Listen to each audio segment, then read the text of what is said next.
I would do the first time ever Royal Rumble where somehow both of them go over the top rope at the same time and they get a choice of who to choose. And of course, CM Punk will choose Seth Rollins. Cody will choose Roman Reigns.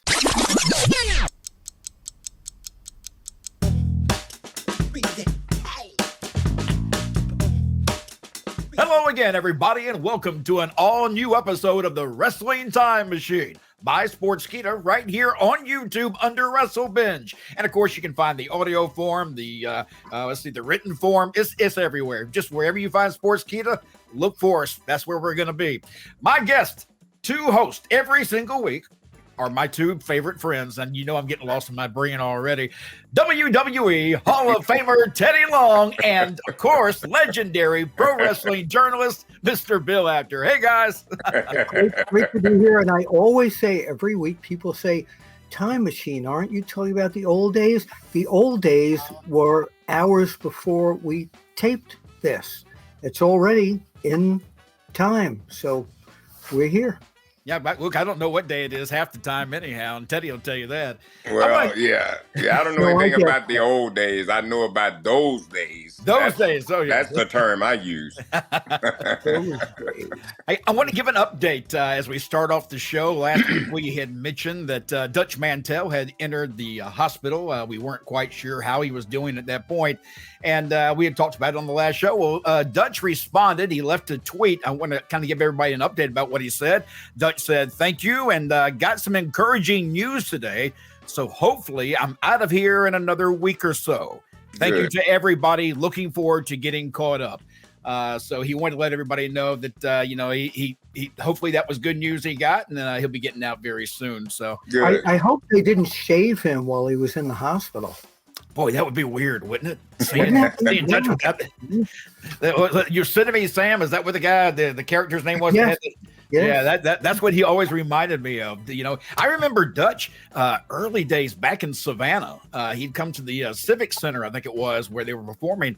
And he, back in those days, Dutch didn't look like it. Well, he had the mustache, but he was more of a cowboy. He wasn't the political guy that he became at WWE later on. But he was sure enough one of the guys that I legit believed in at the time, because I was young enough to believe that his ass was real.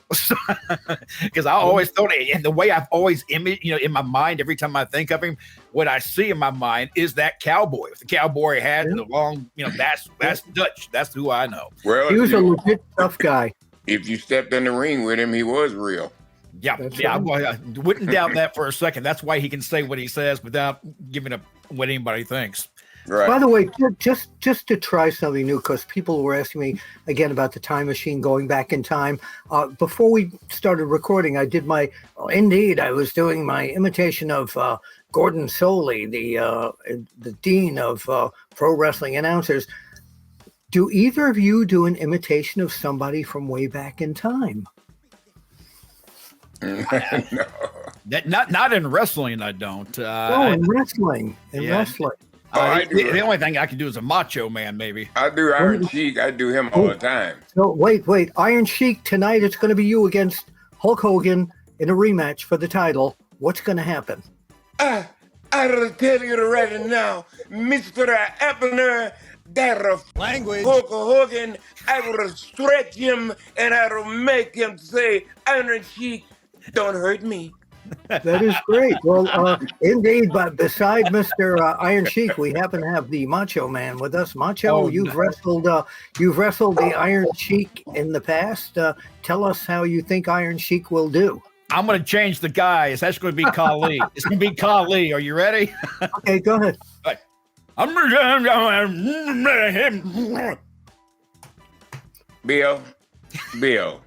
Bill, please don't ask him to do anything else. No, I won't anymore. The only Khali he sounded like was Lassie. Yeah, cauliflower. I never could understand Khali. God bless him. He'd get up on the microphone, and I couldn't understand a word he ever said. I rode with him. He spoke good English. So why was that? Just in the ring, he grabbed a mic and he came across that way. Did he play that to that point? Yeah, no, he spoke great English. Me and him Oh, rode together. that's Everything. Went to the hilarious. gym and everything. He could talk, speak when he wanted to. Wow. Well, You do a great Iron Sheik, by the way. yeah, you do. You do. I didn't want to follow that up. I was like, I can't follow that up. Gordon would have followed that up with indeed. Yeah. CM Punk, he has finally made his decision of where he wants to be in WWE, whether it was NXT, Friday Night SmackDown, or Monday Night Raw. And it ended up being Monday Night Raw. And that's where he calls his home. He says he's back home. Now, a lot of things come out of this, so there's going to be a lot of conversation all revolving around CM Punk coming to Raw. First of all, CM Punk and Cody Rhodes now are both announced for the Royal Rumble. So just looking at that right now, we're gonna pick this apart, but looking at that right now, if you two were booking, do you see either one of these going over, and which one if they do? That is a really hard. I would do the first time ever Royal Rumble where somehow both of them go over the top rope at the same time and they get a choice of who to choose. And of course, CM Punk will choose Seth Rollins. Cody will choose Roman Reigns. I don't know what those two left in the ring at this point. I'm going to say that it's probably going to be Punk if they're the last two guys. And unfortunately for Cody, because Cody's been in that top spot, but now Punk has come in, and the whole field of play has changed. And I think that they're going to want to see CM Punk in the main event. Well, Teddy, what do you think? It's like I said, the top spot is about money. That's the top spot, is who's going to put people in the seats here. My thing, I kind of agree with Bill. I think it would be CM Punk, but a lot of people may be expecting that. So if you're going to do that, if it was me, maybe if CM Punk was the winner, I would not have him come over the top clean. There would have to be some way that somebody maybe helps him or something. Yeah. It has to be some kind of screw somewhere right there where that does happen, you know what I mean? But it wasn't supposed to happen. So that's the way I would do it, because so many people are thinking, that's going to happen. So I'd kind of swerve them a little bit and say, oh, no, we're wrong. But then all of a sudden, there it is. What if somehow Seth Rollins becomes the guy to hit the screw job on Cody so he gets CM Punk because he hates him so much? Well, there you go. There you go. Now that's the reason why he goes over, because that Seth took Cody out. That makes perfect good sense right there. All right, there you go. Now, see, I was actually in my mind before you said that. Actually, I'm sitting here thinking we forgot about that they both have wives who could end up in the WWE with a husband and wife team against one another. You got Becky Lynch and Seth Rollins, and you got CM Punk and AJ Lee, which I kind of get the feeling they're laying a little bit of sprinkles around, trying to see how people gauge what's going on with that. Teddy, what you going to say? Yeah, I think you're just jumping the gun. Okay, I don't think them girls are going to be involved at all. Not right now. Not going to say never, but not right now, because there's too much that they can get out of those guys. They don't really need to involve the girls. There's so much there that they can do without them. You know what I mean? So why waste that? Save that for later, and that may pull you out of the hole. And what if Cody Rhodes sustains an injury somehow the night of the Royal Rumble, and he and Punk are the last two guys, and whatever injury this is, Punk takes advantage of it, and that sees him coming up with the victory. It's amazing how many different things now that are in the mix since CM Punk has joined WWE, because the storylines now have really spiced up. Watching Monday Night Raw this past week, the night that we're doing this, we're recording this on the 12th of December, but this past Monday show, it to me, it felt like an older days kind of attitude feel to it a little bit. It had that nice edge I like in my wrestling, and the promo between Seth Rollins and CM Punk in the ring was money. And that is what AEW gave up. What they're doing in the ring last night, the promo, the setup, is all of what should have happened in AEW based on that history. Everybody kept saying there's money in that story.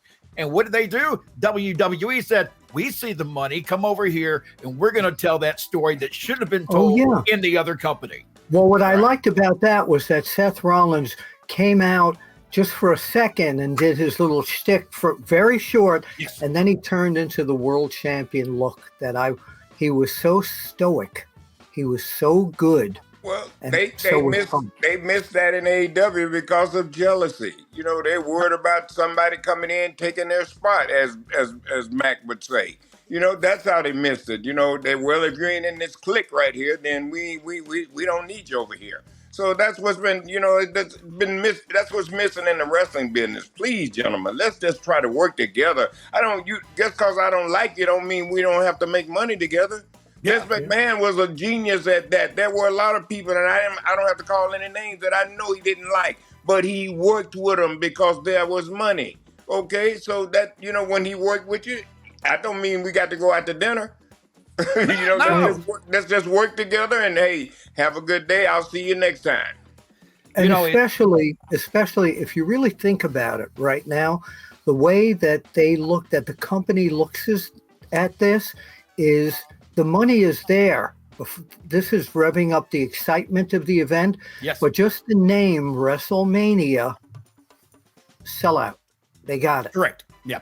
I mean, and a lot of there's just, like I say, there's so much with the mix of CM Punk and WWE that has really, for me, kind of lit a fire under everyone on that side of the wrestling world. And AEW, they better start paying attention.